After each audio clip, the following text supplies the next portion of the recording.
नमस्कार, मैं हूं नीलू।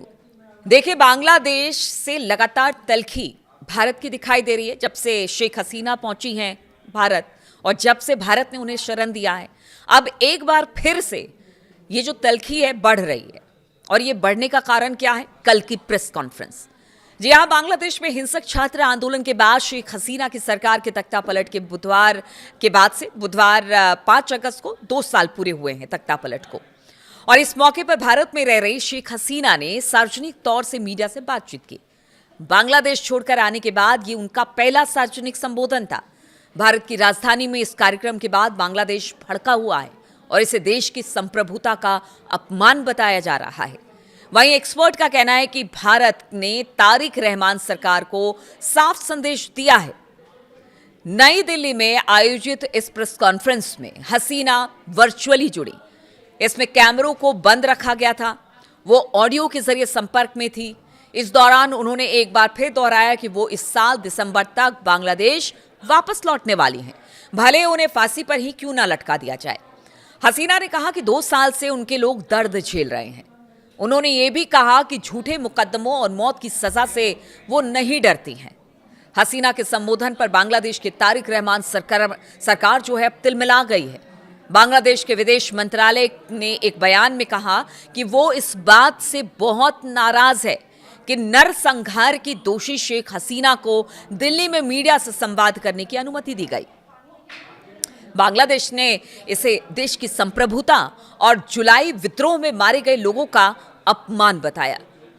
बांग्लादेश ने यह भी कहा कि हसीना का खुलेआम मीडिया को संबोधित करके बांग्लादेश और भारत के रिश्तों के लिए हानिकारक बताया है। यानी वो इसका दुहाई दे रहे हैं कि देखिए, ये रिश्ते अगर बांग्लादेश से आपको अच्छा बनाना है तो आपको ये सब बंद करना पड़ेगा। वो भारत को चेता रहे हैं। लेकिन इस बीच एक्सपर्ट इस घटनाक्रम को भारत बांग्लादेश के रिश्तों में नए अध्याय के रूप में देख रहे हैं।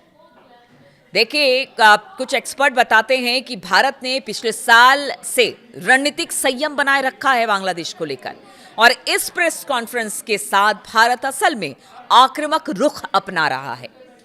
सोशल मीडिया प्लेटफॉर्म एक्स पर उन्होंने कहा, कुछ एक्सपर्ट्स ने, कि फरवरी में चुने जाने के बाद तारिक रहमान को रेड कारपेट स्वागत का प्रस्ताव दिया गया था भारत की तरफ से, जिसे तारिक रहमान ने ठुकरा दिया। अब अगर वो आते हैं तो उन्हें हसीना के साए में ही आना होगा।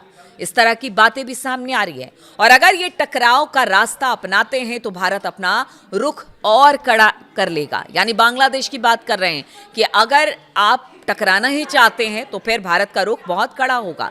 हालांकि यही इशारा कर रहे हैं ये सारी बातें। अमेरिकी स्थित विशेषज्ञ रस्ट कोले ने हसीना के मामले में भारत का हाथ मजबूत बताया है। उन्होंने कहा कि भारत के पास फायदे की स्थिति है, क्योंकि गंगा नदी जल बंटवारा समझौता इस साल खत्म हो रहा है और तीस्ता जल बंटवारे का मुद्दा भी इस वक्त बना हुआ है। तारिक रहमान भारत को परेशान करने के लिए ज्यादा कुछ नहीं कर सकते। कोले ने आगे कहा कि रहमान ने चीन को शामिल करने की कोशिश की, लेकिन अमेरिकियों ने उन्हें रोक दिया। इसके साथ ही व्यापार समेत अन्य चीजों के लिए बांग्लादेश भारत पर बहुत ज्यादा निर्भर है। भौगोलिक और अपनी मजबूरियां भी उसकी अपनी हैं। तो आप ऐसे सिचुएशन में समझिए कि वो भारत का कितना विरोध कर सकता है बांग्लादेश। और यही वजह है कि अब भारत आक्रामक हो गया है। अब तक बांग्लादेश के मुद्दे पर वो बिल्कुल चुप था। शेख हसीना को पनाह देने पर लगातार बांग्लादेश की तरफ से बयान आते रहे, लेकिन अब भारत ने आक्रामक रुख अपनाया है। और कल जिस तरह से शेख हसीना ने अपनी एक प्रेस कॉन्फ्रेंस की और उन्होंने कहा कि दिसंबर में वो बांग्लादेश जा रही हैं, चाहे उन्हें फांसी पर ही क्यों ना लटका दिया जाए, तो ये एक तरह से कह लीजिए कि भारत की तरफ से बताने की कोशिश है कि देखिए, अगर आप कड़ा संदेश देने की कोशिश करेंगे तो भारत उससे भी कुछ कड़े कदम उठाएगा।